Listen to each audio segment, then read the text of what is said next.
સુરતના વનિતા વિશ્રામ ખાતે ગઈકાલે રાત્રે એક અનોખો ફેશન શો યોજાયો હતો। આ શોમાં મોડલ્સ નહીં પરંતુ દિવ્યાંગ બાળકોએ રેમ્પ વોક કરીને સાબિત કરી દીધું હતું કે જો તક મળે તો તેઓ પણ કોઈનાથી કમ નથી।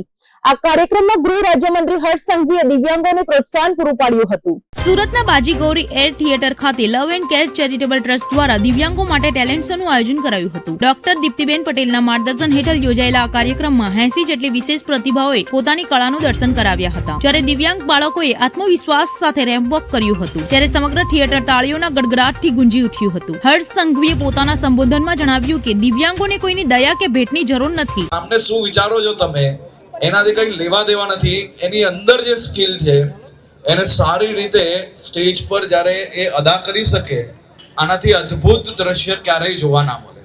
હું દીપ્તિબેનને અને એમની ટીમને અભિનંદન આપું છું કે આ છુપાયેલા સ્ટાર્સને આપ સૌની વચ્ચે એક સ્ટેજ આપ્યું, એક પ્લેટફોર્મ આપ્યું છે।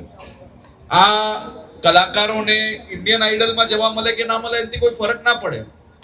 એમના માટે તો દરેક સ્ટેજ ઇન્ડિયન આઇડલ કરતા મોટું છે, કારણ કે તમે જ્યારે આ કલાકારોની કલાને જો બિરદાવશો તો આ કલાકારો હજી બી સારું પરફોર્મ એમના ભવિષ્યની અંદર એમના જીવનમાં કરી શકશે।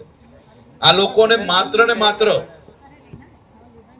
આ લોકોને કોઈ ગિફ્ટ કે કોઈ વસ્તુની કોઈ વેલ્યુ નથી।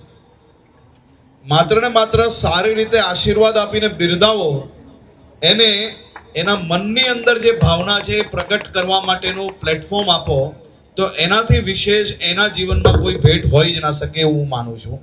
ફરી એકવાર આખી ટીમને હું અભિનંદન આપું છું। ખૂબ સારો પ્રયાસ કર્યો છે। આ બાળકોની નાની મોટી ભૂલ થાય પણ એ જાણી જોઈને ના કરે।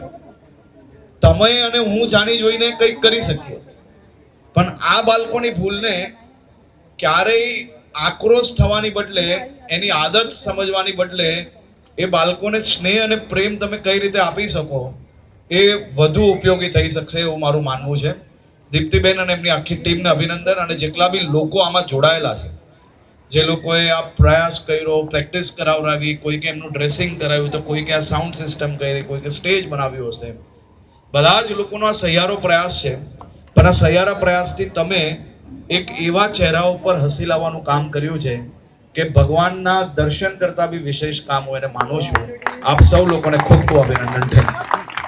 કાર્યક્રમમાં પગથી મહેંદી મુકતી અને ચિત્ર બનાવતી દિવ્યાંગ દીકરીઓ તેમજ તિરંગો લહેરાવતા યુવાનોને દેશભક્તિનો માહોલ સર્જ્યો હતો। રાષ્ટ્રીય અને આંતરરાષ્ટ્રીય સ્તરે નામના મેળવનાર 10 પ્રતિભાઓને આ પ્રસંગે એવોર્ડ આપી નવાજવામાં આવ્યા હતા। આ કાર્યક્રમ માત્ર મનોરંજન પૂરતો સીમિત ન હતો, દિવ્યાંગો માટે રોજગાર અને આત્મવિશ્વાસના નવા દ્વાર ખોલનાર સાબિત થયો હતો।